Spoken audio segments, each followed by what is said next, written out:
Hello everyone, my name is Yoru and this is our paper, Missile Sim, a system for missile simulation. For the past few decades, many studies regarding the various methods of guiding an interceptor to a target have been conducted. As military technology matured, rockets, missiles, and other projectile interceptors were developed. Different guidance algorithms have also been developed to ensure that the interceptor successfully reaches its desired target location. And in this study, we developed a missile navigation simulator with Java and JavaFX called Missile Sim, and also implement a guidance method which adopts the concept of lead collision based on proportional navigation. An overview of the missile intercept sequence. Before an interceptor can guide itself to the target, it must first acquire the location, velocity, and other critical information about the target.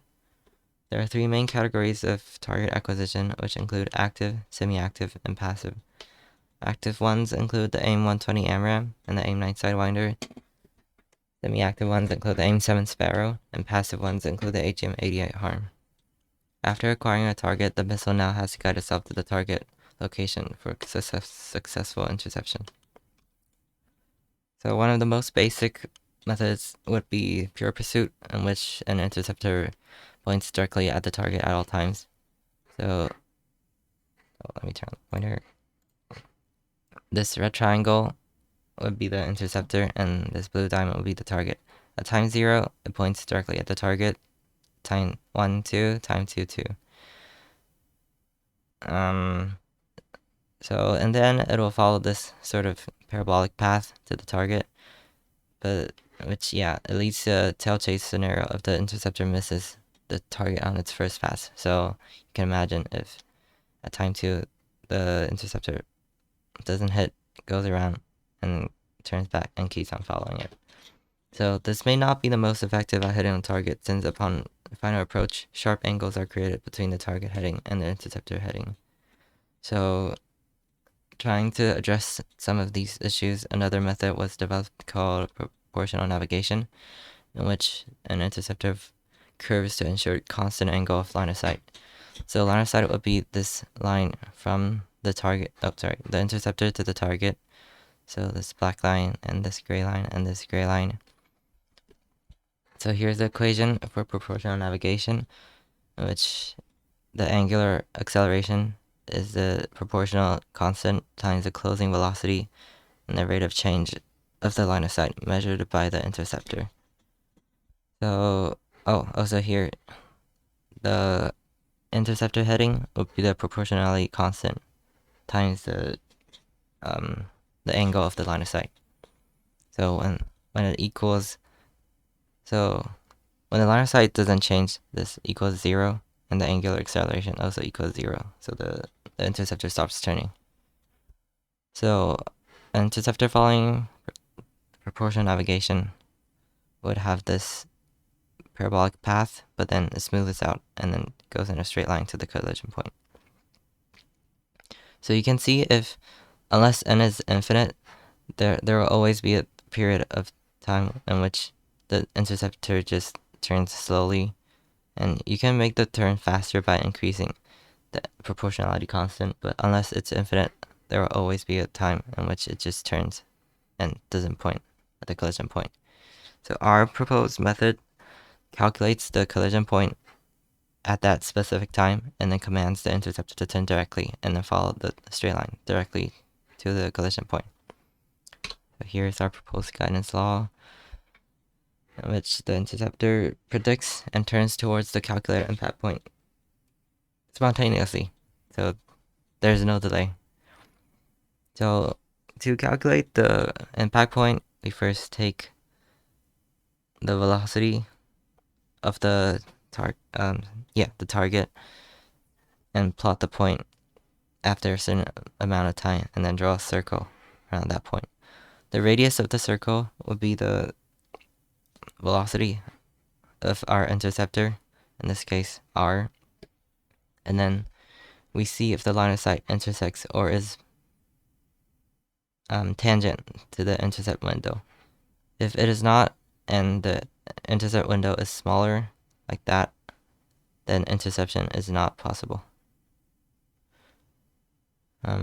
So then to calculate the predicted impact point, we do the triangle proportionality theorem, which we take the point of the target to the point where the line of sight intersects with the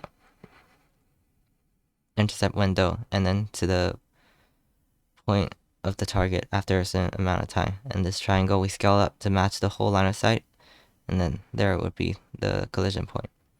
So this green line illustrates another scenario where the interceptor is faster and it has a larger radius, r prime.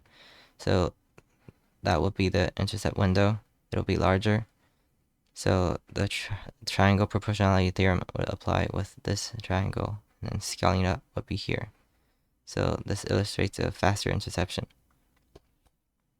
Here's another scenario in which a slower interceptor tries to intercept a very fast target coming in for this valued target, I guess, defending the target. So in this case, we can see where the interceptor could be situated if it can achieve a successful interception. So for instance, an interceptor here would not be able to achieve a successful interception because the tangent line from the target to the intercept window does not include this point. So it wouldn't be able to turn fast enough to hit the target. It wouldn't be able to do that. This interceptor, however, though, would be able to do it. So, because on the extreme side, here's the triangle proportionality theorem, this triangle, and then we scale up to the line of sight here, and here would be the collision point. So anywhere along the tangent line from the target to the intercept window, these two pink lines, anywhere here, the interceptor launched anywhere between these 2 points would be able to intercept the target. So some of the experimental results. This is dark intercept mode, in which the interceptor points directly at the target when launching. So here's the interceptor, here's the target. The magenta lines are the intercept windows. This gray dot, this is the collision point. Here's the local collision path. So here's the triangle, here's the larger one scaled up to the line of sight. Small auxiliary lines, so these small lines, they represent heading and speed. Yeah. This is burst mode, in which you can click and hold, and then it just continuously spawns interceptors at random angles. So this creates an interesting scenario where if the target detects the first missile launch and maneuvers to evade the incoming interceptor, later interceptors that were launched and pointed in a different direction may now be headed ahead or facing the target from a different angle, increasing the probability of a kill. Yeah. So yeah, these are all calculated impact points for all the different missiles, and these are the intercept windows. Here's the for target. This is trail mode, in which the flight path of both the target and interceptors are shown as trails. Yeah. So you can see the target spawn here, came over here, bounced off the wall, came over, turned around, and followed the straight path. These are the two spawn points in burst mode. They spawn and then turn towards the target. The impact point isn't shown here, but you can see they are headed towards the calculated impact point. This is also headed towards the calculated impact point. It is different for each missile, because, yeah. Oh, this is interesting. For our simulation, we made it so that the target bounces off the walls, but the interceptors are free to turn outside. So if the target comes over, it bounces off, but if the target comes over, it's free to turn outside of the canvas. So this is an interesting scenario where the board acts as an artificial and imaginary force that turns the target sharply, which then forces the target onto a path that the missile cannot follow and it has to overturn. So if the missile was following pure pursuit, that bounce would cause it to overshoot and then go into a tail chase scenario. Oops. So, conclusion. In this study, we develop the app MissileSim and implement our own proposed guidance law based on proportional navigation and lead collision. MissileSim provides a simulation environment for a target intercept guidance scenario that can not only be used to help understand the basic guidance principles, but also be applied in computer games, especially in invasion maneuver scenarios. Thank you.